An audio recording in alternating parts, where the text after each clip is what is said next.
Greetings, boys and ghouls. I'm Sean with the Goosebumps Crew Podcast.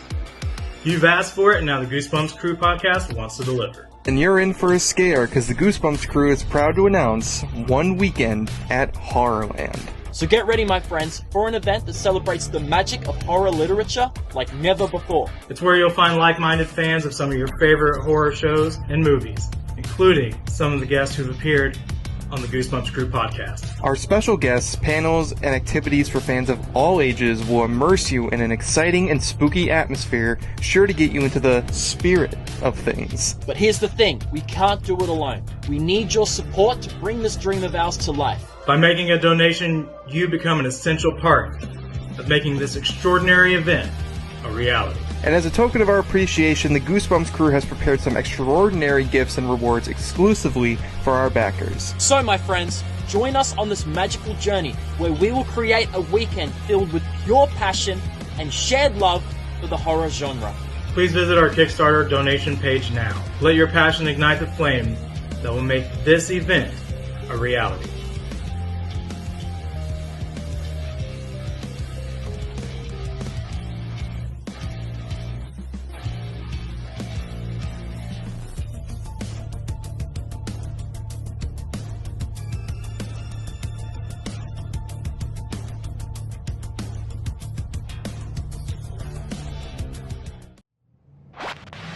The most thrilling, spine-tingling series ever.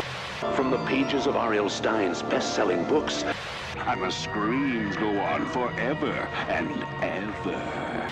We now return to Goosebumps.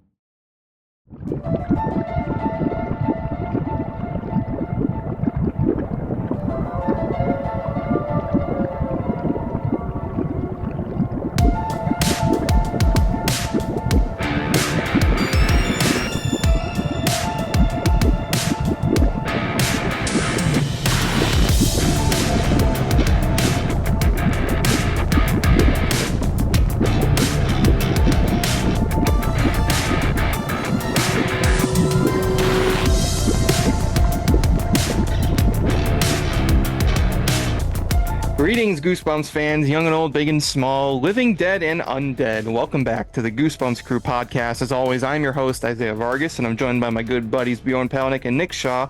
We are the Goosebumps Crew, and we're here to talk some Goosebumps. If this is your first time joining us here on the Goosebumps Crew Podcast, first of all, I want to say welcome. Thanks for joining us. If you are or have ever been a Goosebumps fan, you picked the right podcast to listen to, because every week we got new episodes talking about everything Goosebumps, from the books, TV shows, movies, merchandise, video games. If it has Goosebumps name on it, we're going to probably talk about it till the sun becomes coal. So you picked the right podcast to listen to. With all that said, if you end up liking today's episode, make sure you like and comment. If you're watching us here on YouTube, make sure you subscribe to the Goosebumps Crew YouTube channel, hit the bell icon to get updates when new episodes are uploaded. If you want to hear episodes a day before they go up on YouTube, you can follow us on our audio platforms: Spotify, Apple Podcasts, Amazon Music, and iHeartRadio. And you can follow us on social media on Instagram, Twitter, Facebook, and TikTok. The Goosebumps Crew is available on all those platforms. All those links are in the description below. Also, don't forget, we are still in the midst of the Kickstarter for One Weekend at Horrorland. We need to reach our $60,000 goal by July 30th if we want to make the first ever Goosebumps convention happen. So if you guys want to help us and nab some sweet rewards in the process, make sure you visit the link in the description. Help back our project. Help bring Horrorland to life. Help make this dream or nightmare a reality. So thank you guys in advance for your support. All those links, as I said, are in the description below. This week on the podcast, we are revisiting a rather, I would say, not as much talked about avenue of the Goosebumps franchise. And personally, I think that's unfair, because the Goosebumps IDW comics, as the topic of discussion for today, one in particular, are pretty interesting pieces of Goosebumps media. And I don't feel like they get the recognition they deserve personally. Today, in particular, we are talking about the comic arc Goosebumps, Download, and Die. And joining us today to talk about this, My name is Jen Vaughn. I am the writer of Goosebumps Download and Die, and I also did one of the covers for it. I'm a writer and cartoonist by trade, and thank you so much for having me on, Isaiah, Bjorn, and Nick. absolutely, we're very happy to have you on. And Jen, as she said, is joining us to talk about Download and Die, which she was the main writer for. And we're very excited to talk about this book because there's a lot of very interesting things with this particular Goosebumps story. So we're very, very excited to talk about it. But before we get into the midst of it, just a little background on these comics. So, of course, Goosebumps is most well known for the series of chapter books, which the only illustrations, of course, is on the cover. Those are the most well-known Goosebumps stories. So the world of Goosebumps has never really touched too much into comics and graphic novels until the early 2000s when the graphics line of Scholastic books came out. So this is mostly books consisting of like, for example, Bone, which was hugely popular when I was in school. I remember that.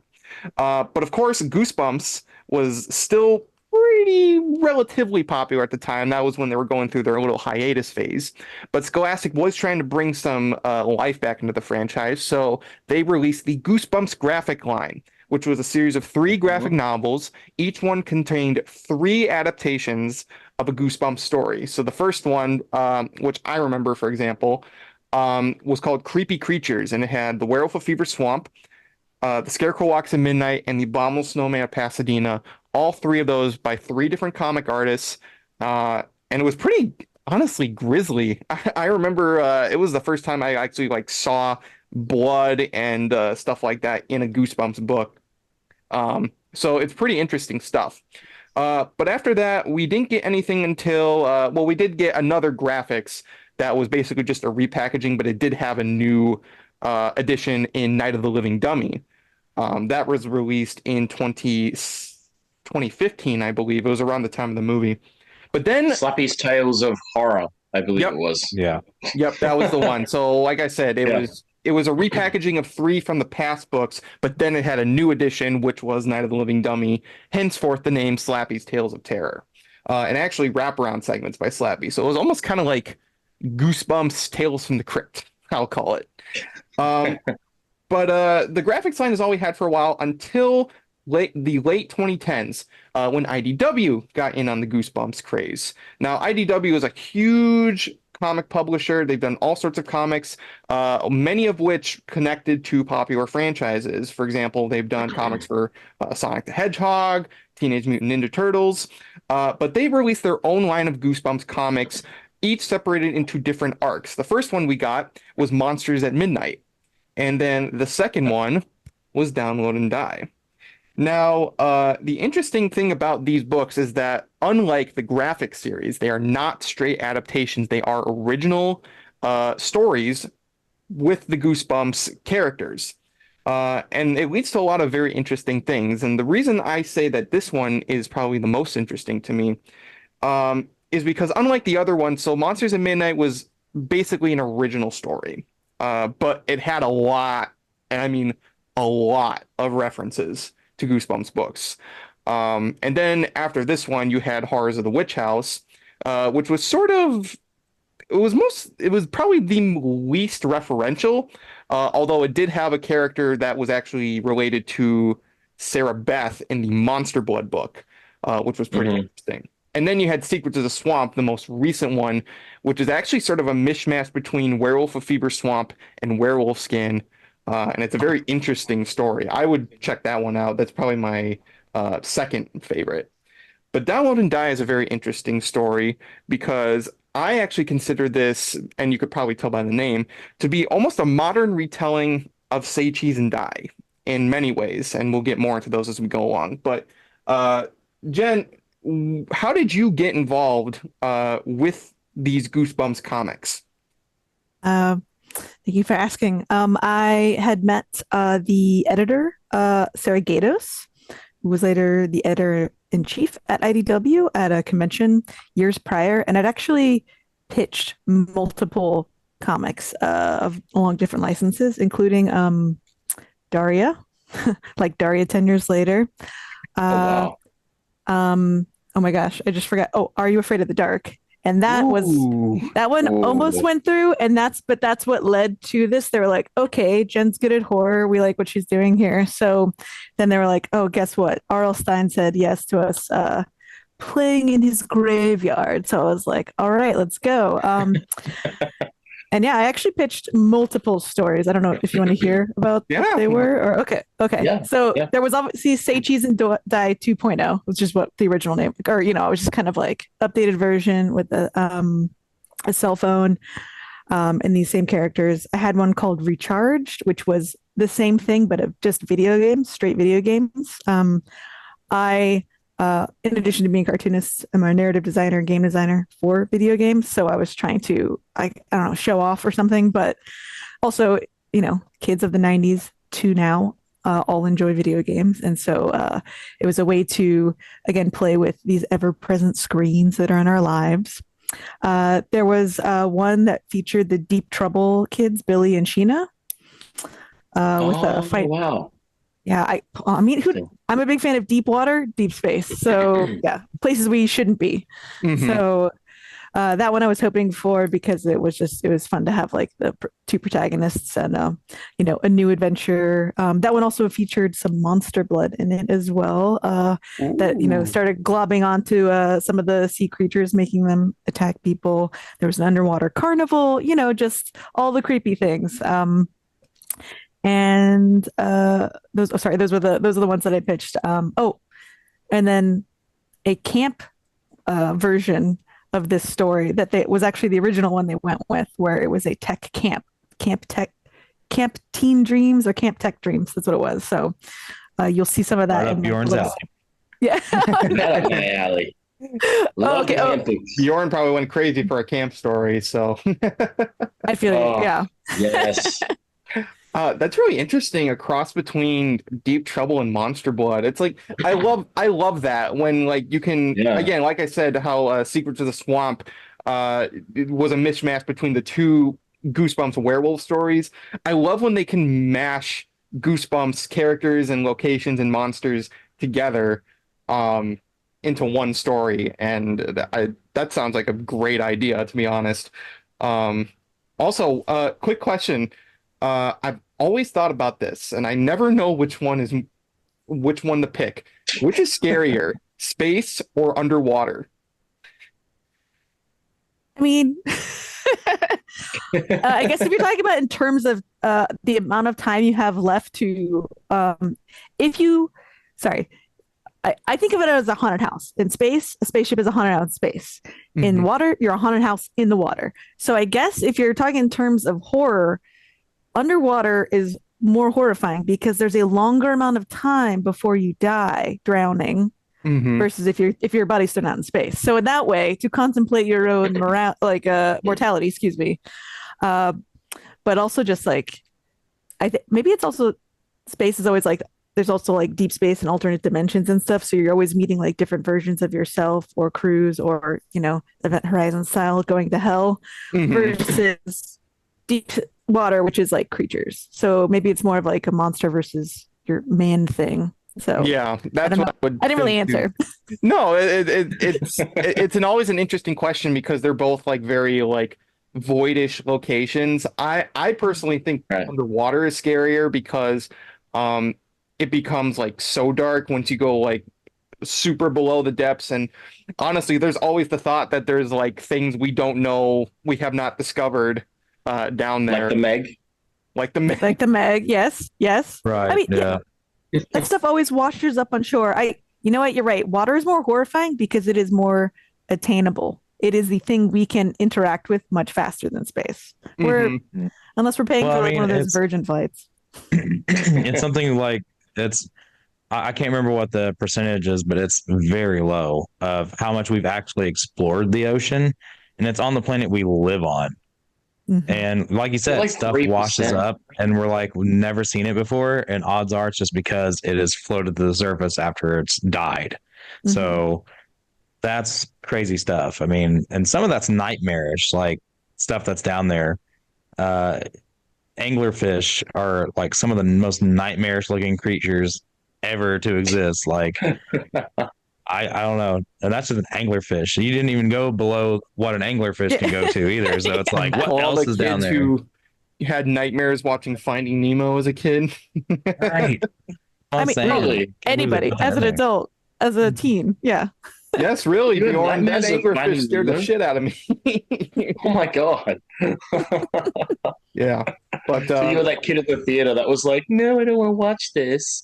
well, I was too young to see it in the theater, but I probably would have been. Too young? Isn't it like G rated? I was Oh, it's 2 years different over in old, the dude.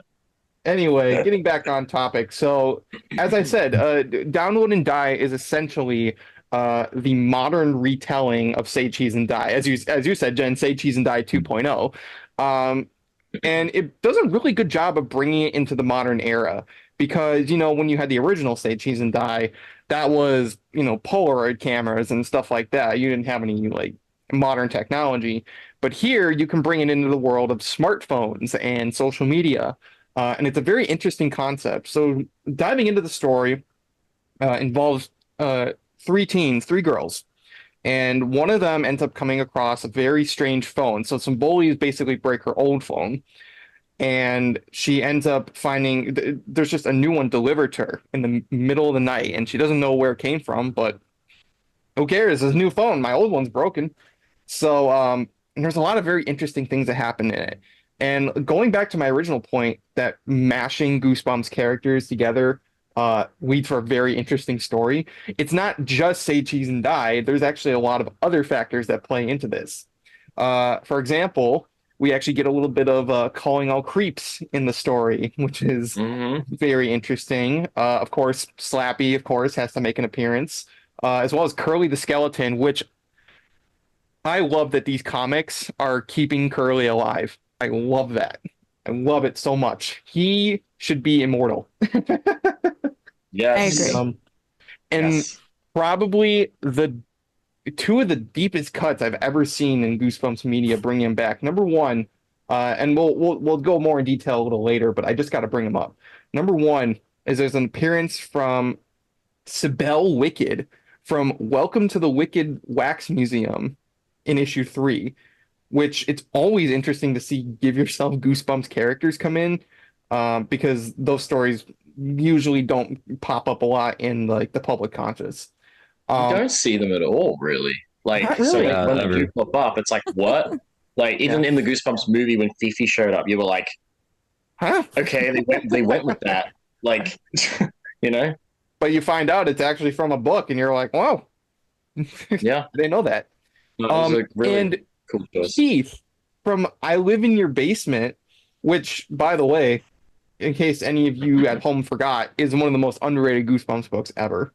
If you have not read I Live in Your Basement, read it. It is a trip. But yeah, Keith from I Live in Your Basement makes an appearance, and he's just as disgusting as ever. Yeah, Keith was aside from Slappy, obviously, he was the number one thing I wanted to add to the book because body horror. That's the other thing. Like, we all have bodies. They all turn against us occasionally when we get sick. Mhm. And it's very relatable. And also, as a child of the 90s, I was watching The Secret World of Alex Mack, which was about a girl who, thanks to a chemical spill in her town, has a bunch of different powers, but one of them includes turning into a pile of ooze and sneaking into places. And I felt like Keith was R.L. Stein's version of Alex Mack. No judgment there. Obviously, it's a great idea. Or I'm sure, Yeah. the Blob existed before as well. So, but like, yeah, just having something, and also, someone who could sort of rewrite history or, do a little mind sweeping stuff. It's very terrifying to me. So yeah, I was like, got to put in Keith.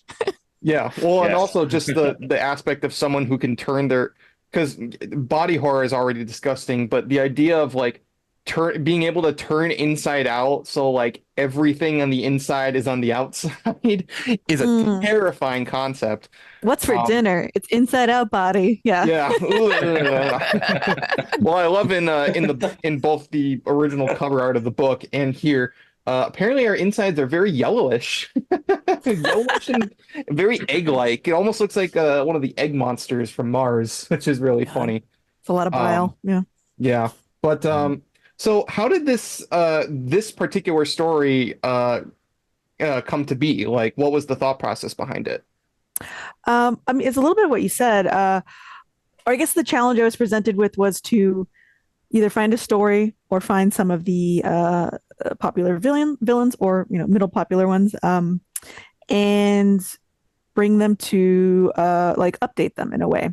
And so, first of all, Polaroids in the 90s were also like a throwback to the 70s, which I believe is when the Polaroid cameras first came out. Like, I remember having one, people being like, what is that? Like, you can't like, because you didn't have to wait, to take a photo and like all that stuff. So, yeah, exactly. And now we have like Instax cameras and stuff that are the same thing. So it's like everything's a cycle. But I knew the updated version would be a phone because like Instagram, Twitter, X or whatever, social media platforms, like those are the ways that we can now share photos and things of ourselves.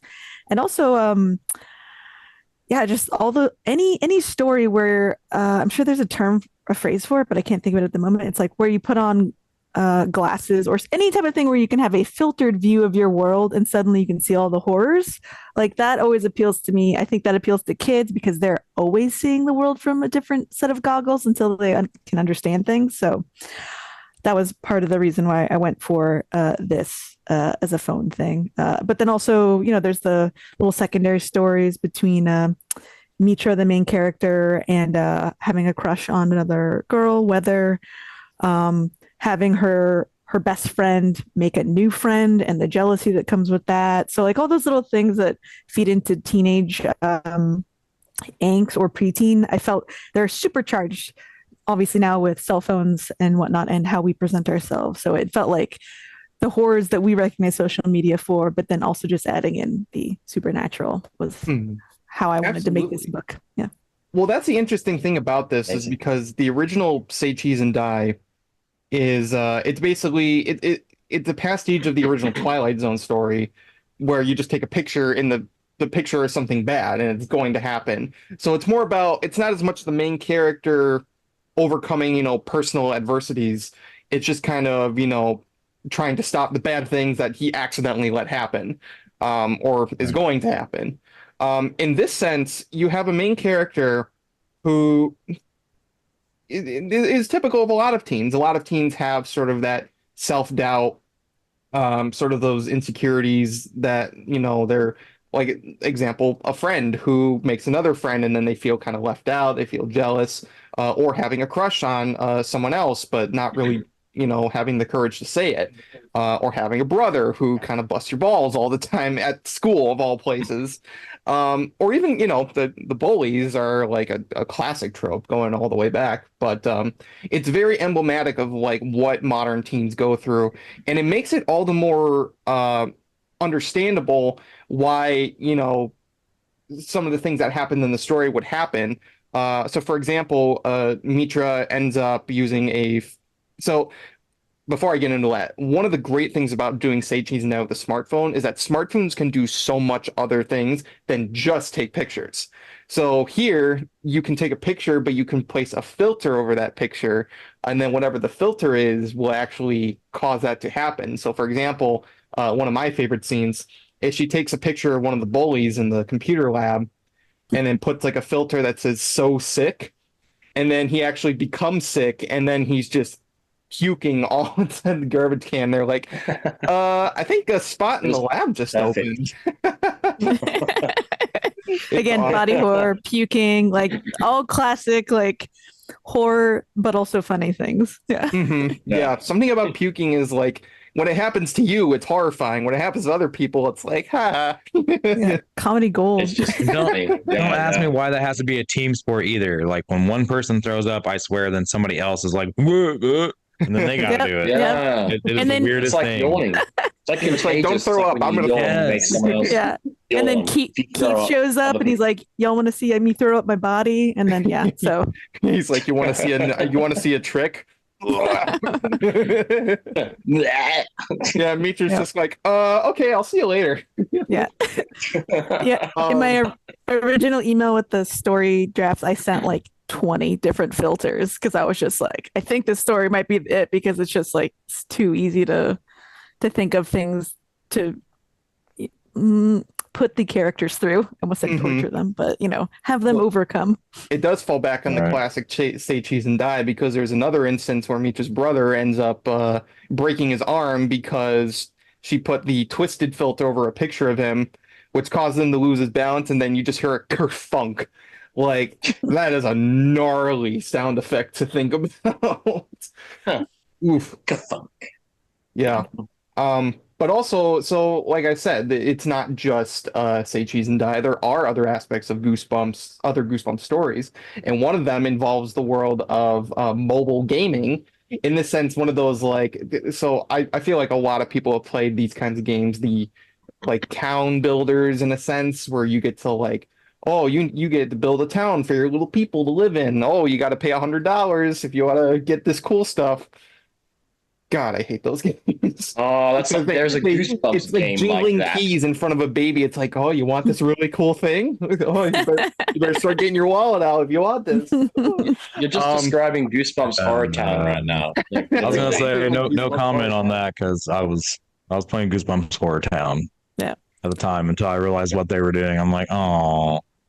Yeah, Simpsons Tapped Out, same thing. I was just that is mine. That is for some reason Simpsons Tapped Out. I didn't get into any of those other ones, but something about Simpsons was just like, yes, I will give you, hundreds of dollars of my hard-earned money, and that actually happened. By the way, I have a problem. Not all in one go, but over time, I've probably given them like hundreds of dollars. To be fair, they have like 4,000 characters. Yeah. Sorry, Bjorn. Well, your fake little virtual world, and you're going to pay hundreds of dollars for it. Like, I mean, God damn it, they're not real. You should be putting that money into your real home and your real. Well, that's what your parents would be telling you.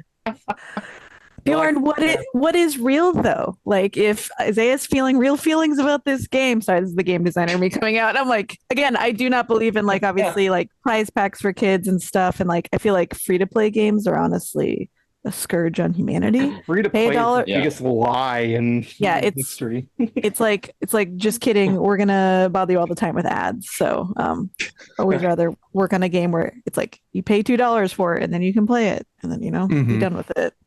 But I love the incorporation of that into this story with the creeps and the creep game. And it's like your town's been creeped, but then it leads into real creeps. It's almost like an infection that is turning people into creeps, into lizard people. And that's, I don't know, it's just so fun to me to see that modern spin on these classic characters in a way that makes a lot of sense. There's many times where there's a modern adaptation of something that's very popular and it just kind of falls flat on its face because it's just a so-and-so character gets an iPhone, and that's the story. They get an iPhone. Here, a lot of the monsters and creatures and the supernatural stuff comes from the sort of obsession with technology. And it's, with social media, it's interesting to see. But there's also even a little bit of let's get invisible in here. Because you have the clone, you have the evil clone that's sort of trying to take over Mitra's life. And that's sort of similar. Let's get invisible, and I am your evil twin, a little bit from Series 2000. So it's all these things coming together, and it just makes a really interesting experience. So what was I'm pretty sure this is an obvious question. Were all these references purposeful on your part? all of them except the last one with the evil twin, because as far as filters go, I'd put a twinning one down from day one, and I was like, evil Mitra has to be the final boss again, sort of in a way, or come up, because someone, again, with social media, someone hacking your account and pretending to be you, or people bullying you online, I feel like those are all, again, relatable horrors. So I was not purposely referencing one of those, but the rest were definitely on purpose.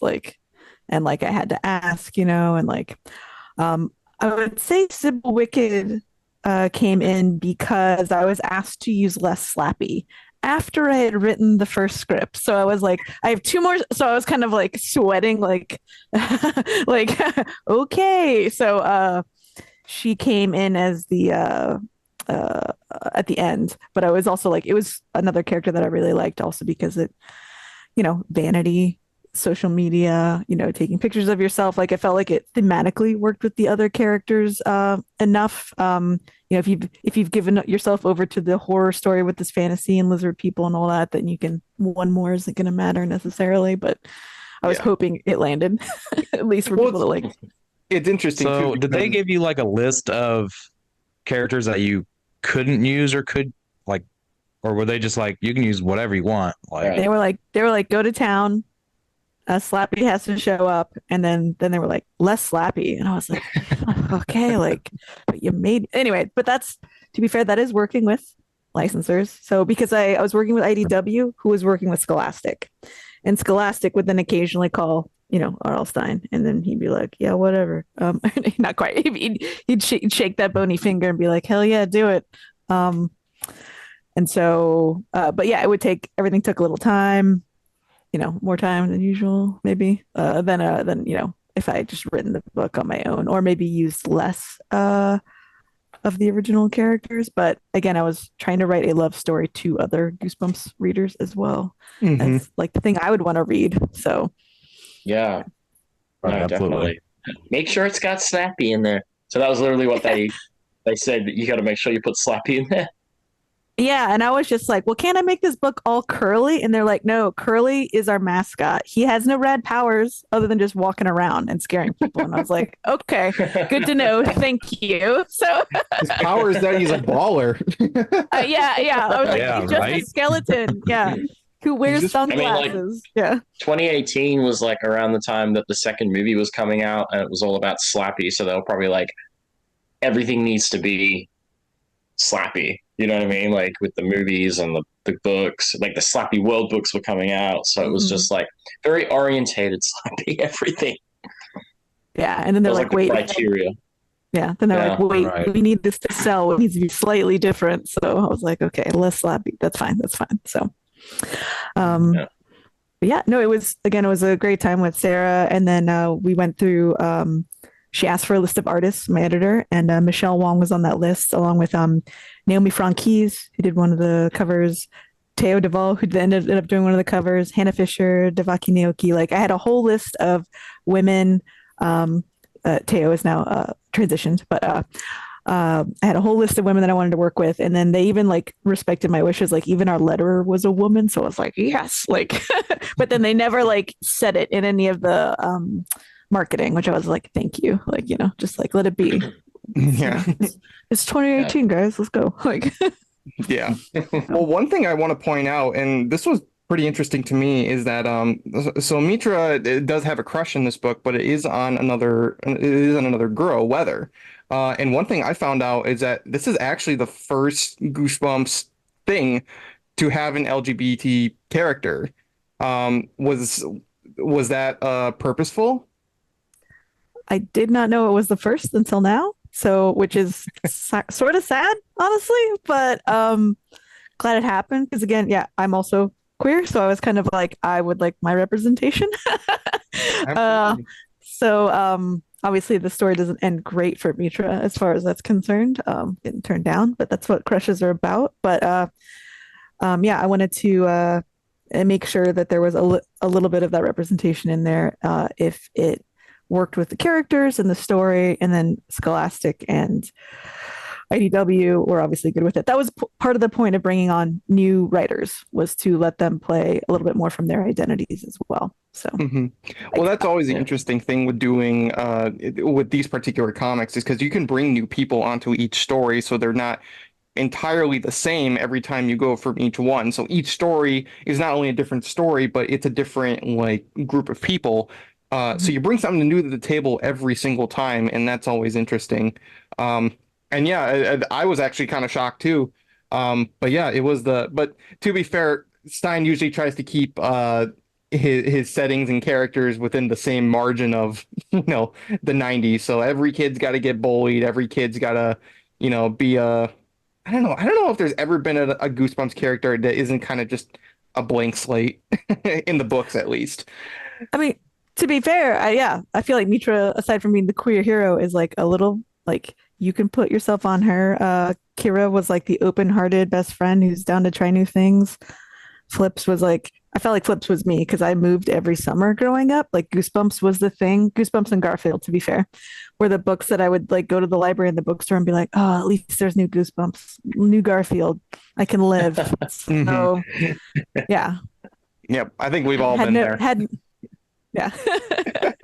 So since we're talking about the characters, would you like me to show you some of the art, the character sketches that Michelle made that have never been seen before? Like, yes, please. Yes.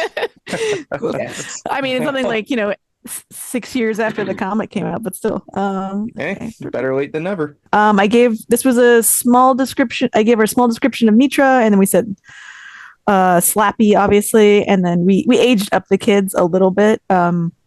But yeah, because she had mostly drawn teenagers before in her printed work, they were like, let's see like a 12-year-old. And yeah, I thought it was beautiful. Honestly, the coloring was pretty similar to what we stayed with, except for when something creepy happens with the phone. I told the colorist Trina, who's amazing, that I either wanted a hot pink or like a nasty orange. So I wanted it to be very clear that it was worldly. Goosebumps green is obviously a great color, but I was like, it's got to be different. So, yeah, so that was this one. And then I have the character sketches.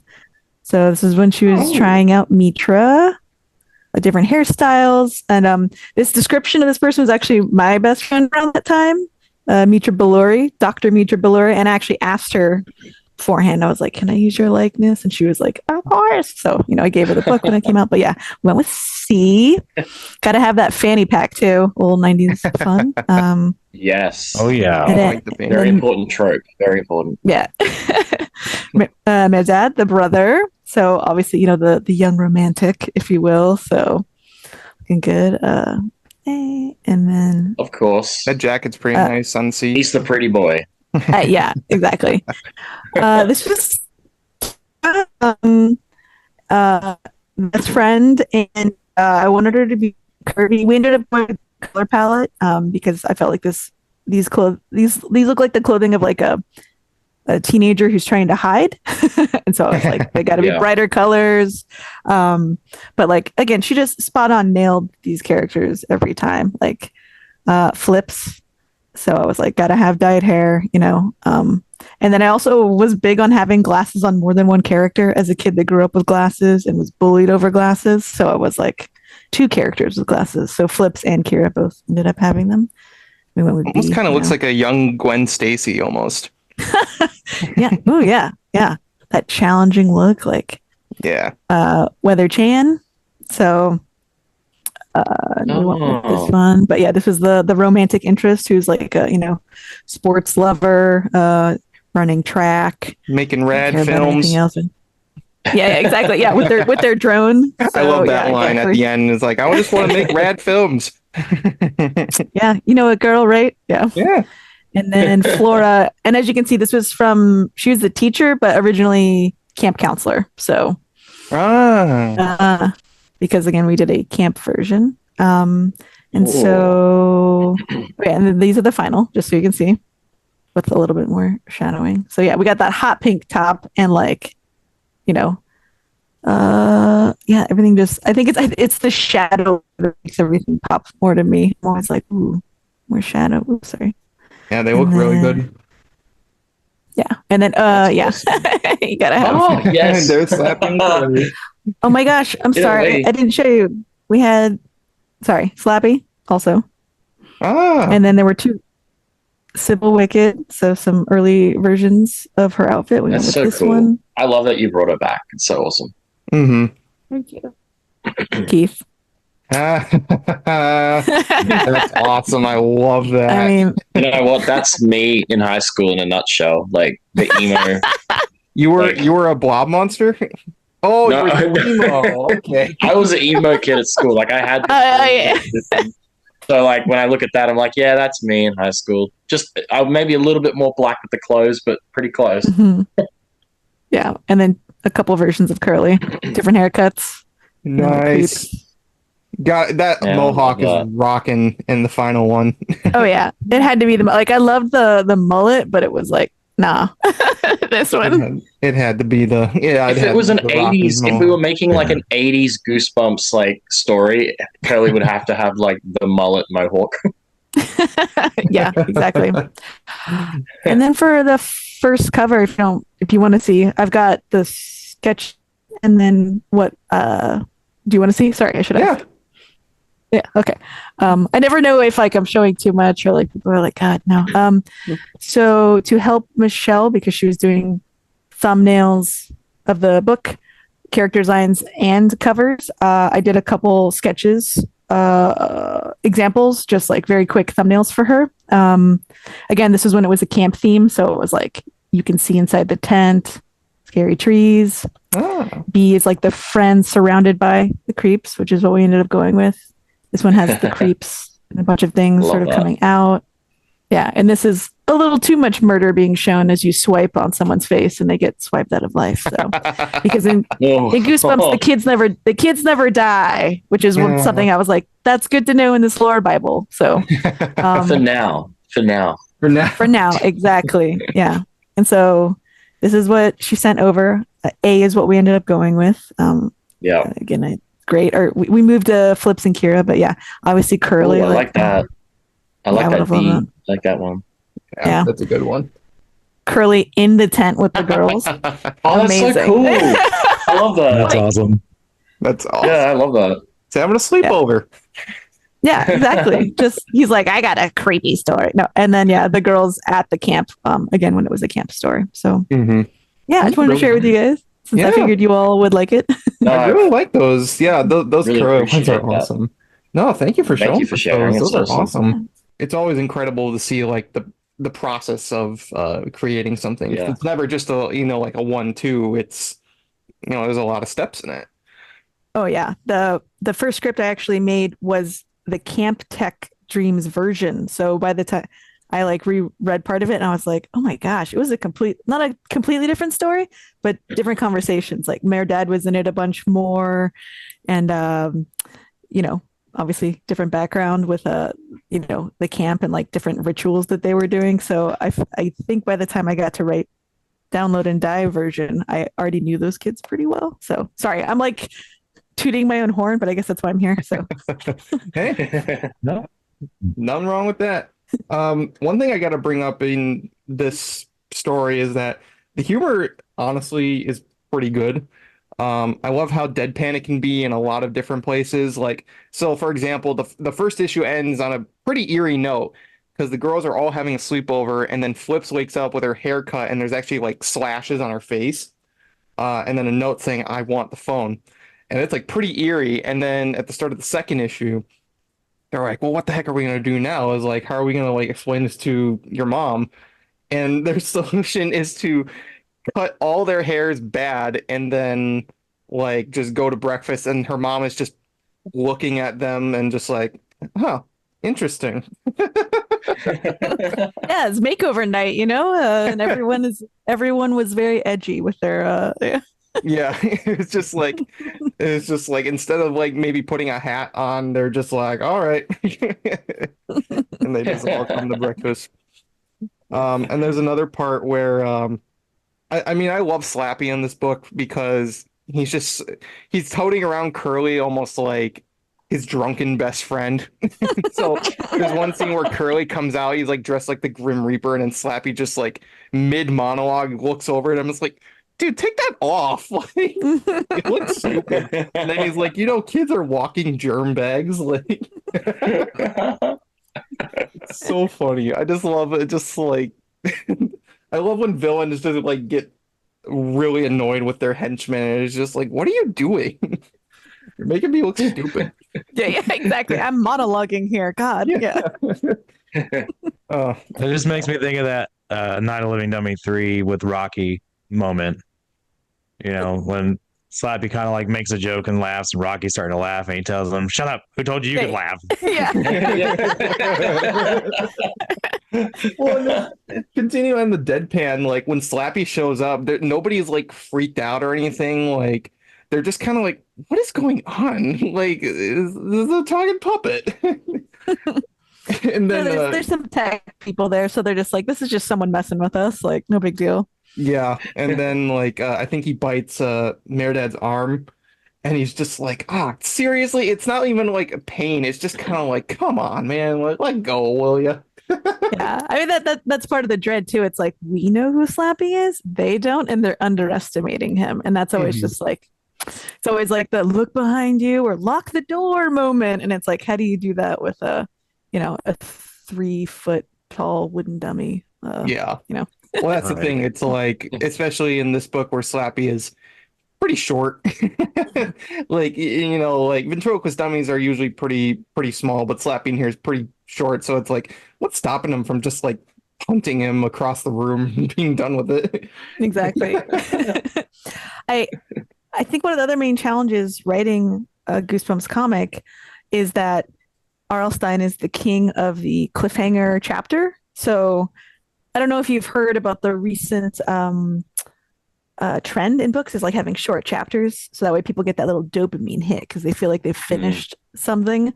Like R.L. Stine was ahead of his time because it'd be like, I think it was in one of the Deep Trouble books, but it would just be like one of the cliffhangers I remember reading was like, and that was the last time I breathed until I breathed again. And I was like, that's not even that. Like, it was like a tiny, it would just be like language play sometimes, but then sometimes the cliffhangers were like actual cliffhangers.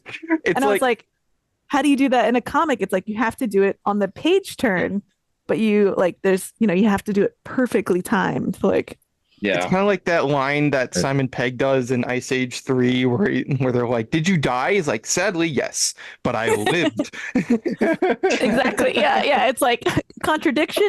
Yes, no. Like, yeah. Yes, and. Oh, God. Yeah.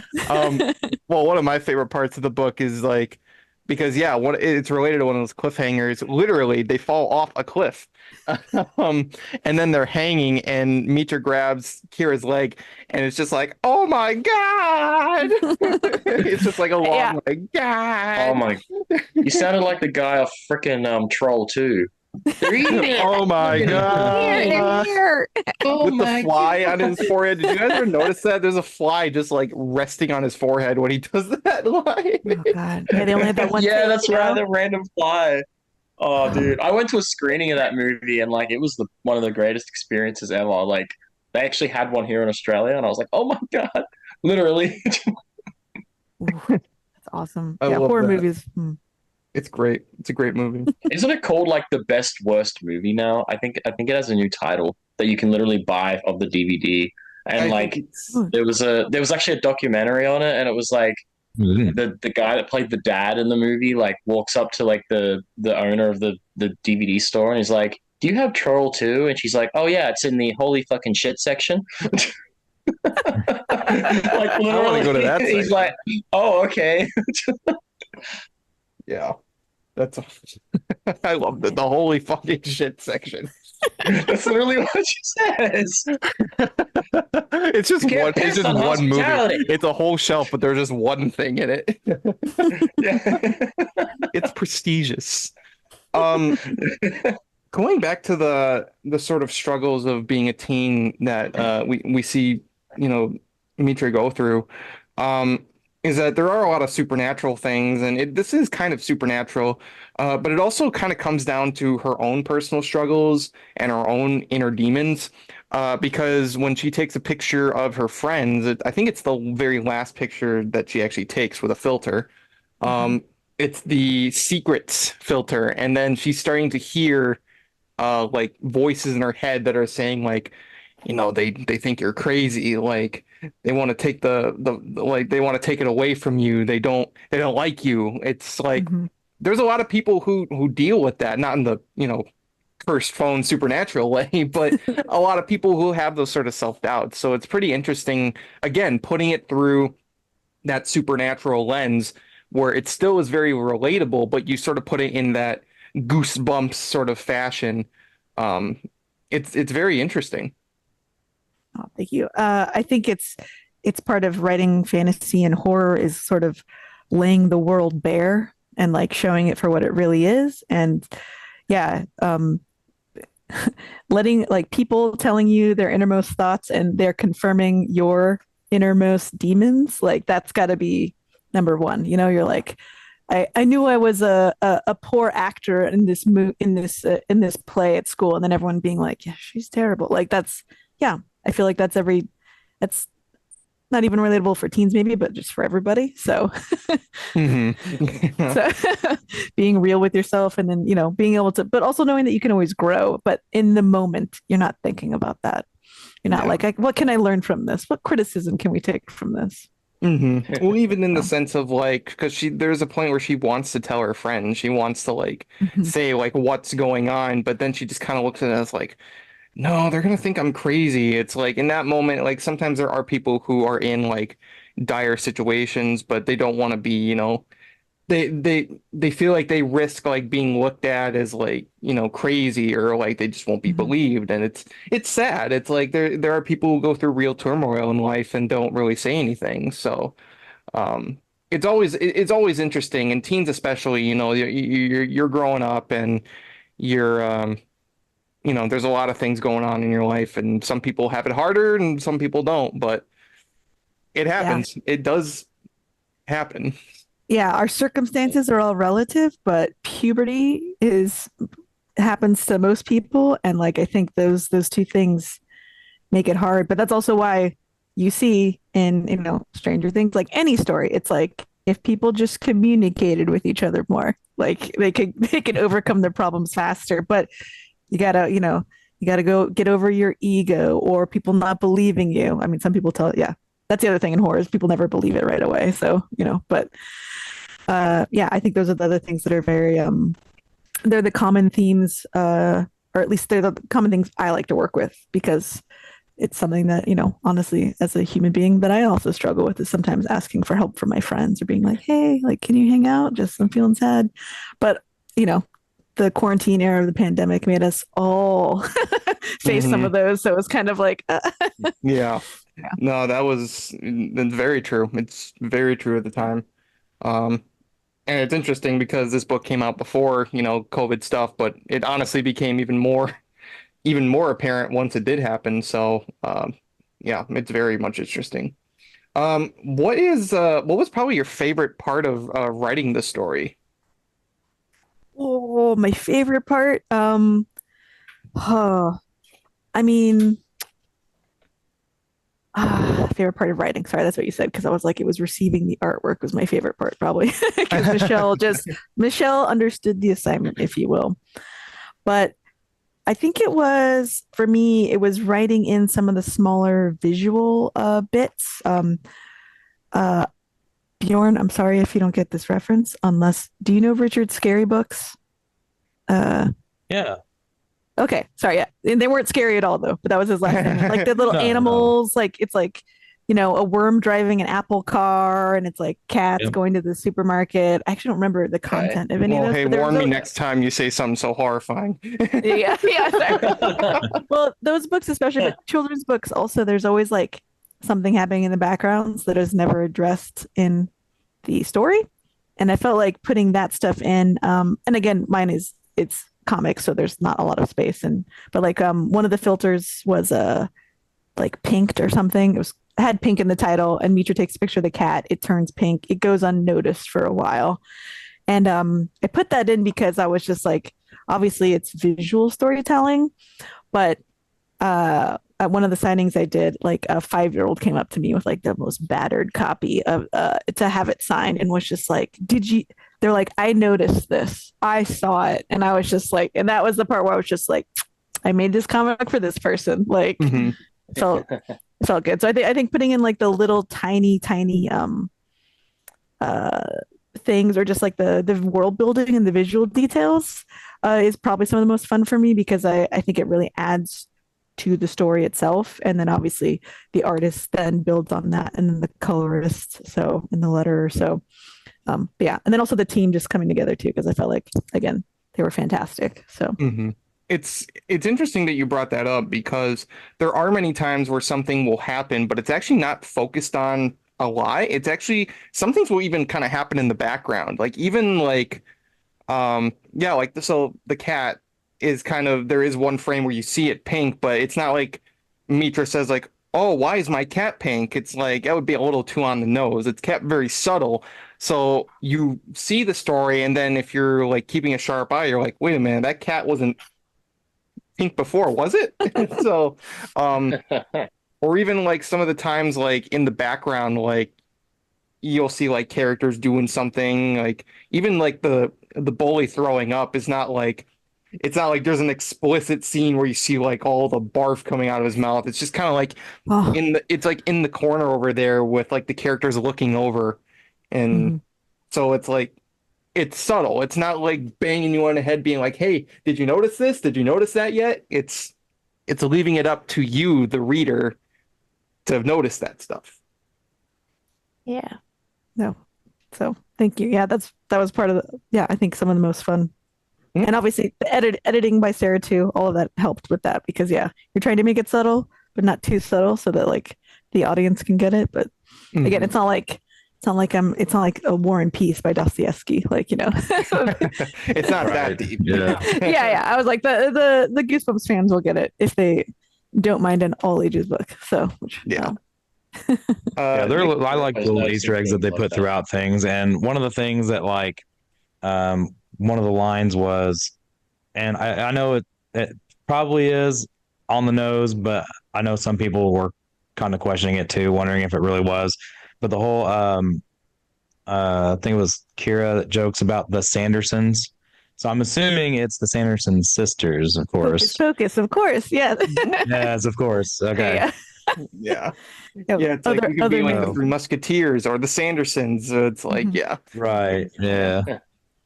So I assume the Sandersons were Sanderson sisters, but I know some people are like, well, I don't know. I'm like, what else could it be? I'm like, it's gotta be. Now we got to Google Sandersons live. Pull out your screen. I'm kidding. You know. It's like, oh, now we gotta watch the movie.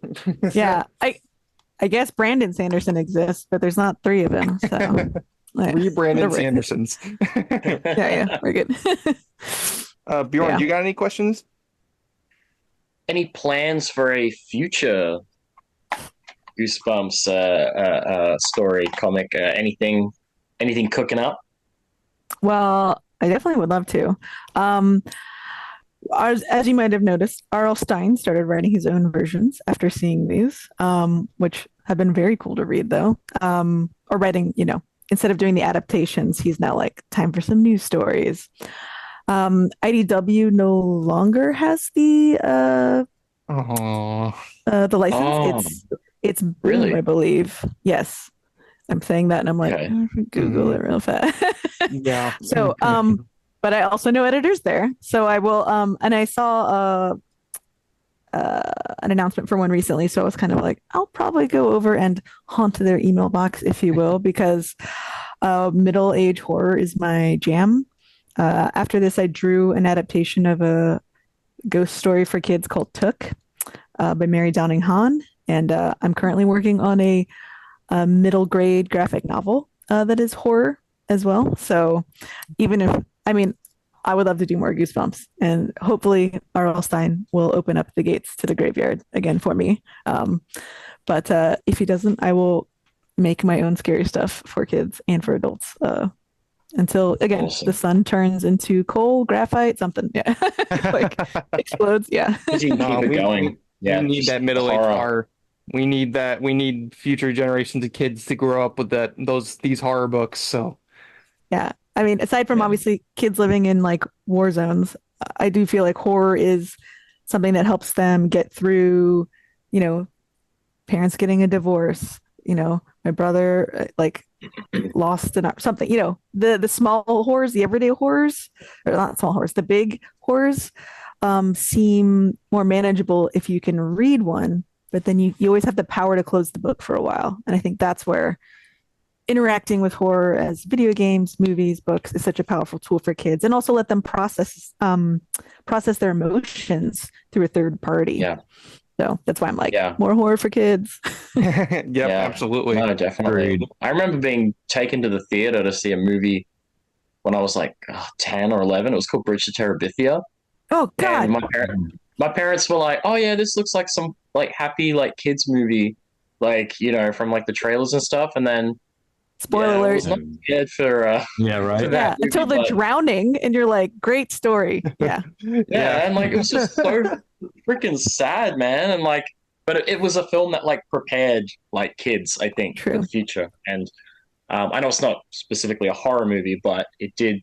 Yeah, that was one of the films that prepared me for like life and loss and family and all that kind of stuff. Your friends, hold them Yeah. strong. And yeah, no, it's definitely a very important thing that we should be, teaching kids at a young age. It's like watching the Neverending Story at like 6 Mhm. and seeing I the was horse about- drown. It's I like, was well, about- that's just I was about to say, Good song. it's like watching that scene in Neverending Story where the horse drowns in the swamp. Which, by the way, only happens if you feel sad. So that horse was depressed, apparently. yeah, yeah. He's like, Oh my life's a bitch, and then you sink. I mean, I don't know where the quote is, but like we were all very much prepared for quicksand. Like people in the 80s and 90s, apparently. Like that's very worried about walking. I guess is Bjorn, you're the only person that's quicksand near you, probably, right? And giant spiders and Yeah, we have a lot of For quicksand in the outback, definitely. I think actually when I was at camp, funny enough, yeah, I think I remember one of the teachers like pointing out because like the kids were like running through paddock and they were like, "Stop! Don't go any further, sinking sand." And we were like, "Oh, okay." I thought that was just something in movies. No, like It's no, like, no. it's like groundskeeper Willie. Ugh, sinky sand. It was the sandbox though. Oh, but then again, like But it was sinking. Oh man. Yeah, it really stinks to hear that IDW doesn't have the license anymore. It seems like a common thing with Goosebumps is that it'll jump up and down from whether it be books or comics or merchandise, it'll jump from different places to another. But it stinks because these comics were all great. I think all 4 of the comic arcs were really interesting stories. And again, I think they're not talked about a lot in the Goosebumps community. I think they really need to be talked about more. But there is a new line of Goosebumps graphic novels coming out. The first one is The Haunted Mask. So we're back to the adaptations. But The Haunted Mask is coming out in September. And it's illustrated by Maddie Gonzalez, who we've actually reached out to come on the podcast. So here's hoping. But yeah, and I think she's going to be doing a second one. So I'm pretty interested to see what she does. But hopefully you get a chance to get back on. Maddie Gonzalez, if I am correct, also drew an adaptation from the same horror series I did by Mary Downing Hahn, like a different book. So I'm like, it's all the same set of like horror people that are All connected. and a little and their work is amazing. So like it's gonna be beautiful. Yeah, I've seen there's been some previews that come out and it looks really good. It's very cartoony, but it's like the good kind of cartoony where they exaggerate some of the facial features and it adds to a lot of the comedy. Which is great. I love when they can, like, when somebody has to look smug, like they'll just like really exaggerate the like it's almost the shit-eating meme. grin and something like that. Yeah. I'd love to see a graphic novel adaptation of Welcome to Dead House. I think that would be so cool, man. Like, stay out of the basement.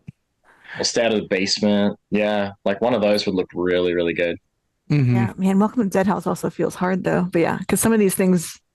No, it could be good though. Yeah, a couple of the books though would be very difficult, like the camp one. Yeah, where there were Fever Swamp, because the gag's given up on like page 1. So. Well, and there's also some of the Goosebumps books. Actually, this is a testament to how different Goosebumps was in the '90s compared to now. Is that Goosebumps in the '90s could show blood, or not show blood, but they could talk about like characters bleeding or getting like their shoulder chomped into or breaking their arm or something like that. It's like I haven't seen that much in too much modern Goosebumps. It's like Yeah, Goosebumps in the Sanitizing a 90s was bit. hardcore. Yeah. Was it Slappy's Nightmare or Rival of the Dummy? I can't remember which one, where Slappy like bites a kid's ear and it like bleeds. Bleeds. Yeah. Like profusely. I can't remember which one it was, but it was in one of the Series 2000 Slappy books where he bites a kid on the ear. I think it's Slappy's Nightmare. Might have been I think it's. Nightmare. I'm gonna have to look it up. It says that it bleeds, and Slappy just laughs while he's like bleeding. I'm like, God damn it! It's like these books did get darker, and he was evil, man. Like, Well, that's the thing. Yeah. It's like when you think of kids horror, you don't think of like kids getting like seriously hurt like that. So, but it adds to the tension. That's the grit of it all. It's the drama. Beaver Swamp's technically like one of the only books where like they actually technically killed a kid, but he was in werewolf form, of course. But, Nice. Yeah, I have that. Yeah. I have That that. or they're already dead when the story starts. So Creepsville 666. Yeah, they did a bunch of Goosebumps stuff. I remember, and I bought like all of it. Oh yeah. Do you do the same joke I do? Because it says beware you're in for a scare. And so when people are like, is that a Goosebumps wallet? I'm like, yeah. And then I'm like, it's even funnier when you don't have any money in your bank account. Like, Yeah, that is scary. yeah. real scary. This was actually a gift from Jeremy Lambert, who wrote the first Goosebumps IDW book, The Monsters at the Midnight Library. So Wow, that's really Oh, cool. wow. yeah, he came by and dropped it off like at my release, and I was like, what? And then so in response, I bought him the Goosebumps pajamas. I don't know, that's like way bigger than a wallet, but from a Creepy Co, because I had to buy them too because they had curly on it. So I was like, gotta rock these. I wish I remember. I miss Pipico. They had some great stuff. Yeah, they sure did. Goosebumps line was epic. I wish I remembered who made the meme, but there was a meme of like somebody was in a bookstore and they're like, there was a shelf that was like Goosebumps for adults, and they're like, I wonder what this could be, and it was something. Yeah, it was something like, my life savings is gone. I mean, yeah. I mean, that would be pretty scary, I would say. Holds in joke about current election. No, yeah, sorry. Drinks water. No. Well, that's just a real life horror story right there. I mean, yeah, that's for everybody. Yeah, all ages are allowed. Yeah, absolutely. Yep. Well, anyway, that's going to do it for today's episode of the Goosebumps Crew Podcast. Jen, thank you so much for joining us and talking about Goosebumps with us. We appreciate it. Thank you all so much. I had a great time. Isaiah, Bjorn, Nick, thank you so much. May I say where I'm online? I was actually just about to ask. Sorry. Okay. Yes. Sorry. You can find me on all social media platforms at The Jenya, TheJenya. You can find more of my comics work at hauntedvaultstudios.com. And I will make sure to leave all those links in the description. Please go show Jen the support. Really does deserve it. Thank you again so much for coming on. And of course, make sure you follow the rest of the Goosebumps crew as always. Bjorn and Nick, Goosebumps Aussie Fan, and Shaolin, respectively, on YouTube and Instagram. And of course, as always, follow the Goosebumps crew. If you like the Goosebumps Crew podcast, make sure you leave a like and comment. Make sure you subscribe and hit the bell notification if you're watching us here on YouTube. Follow our audio platforms and social medias. All those links are in the description below, so check them out. We'll have a new episode for you next week, but until then, this has been the Goosebumps Crew podcast. From all of us here, we want to wish you all to take care, stay safe, and have a very scary day.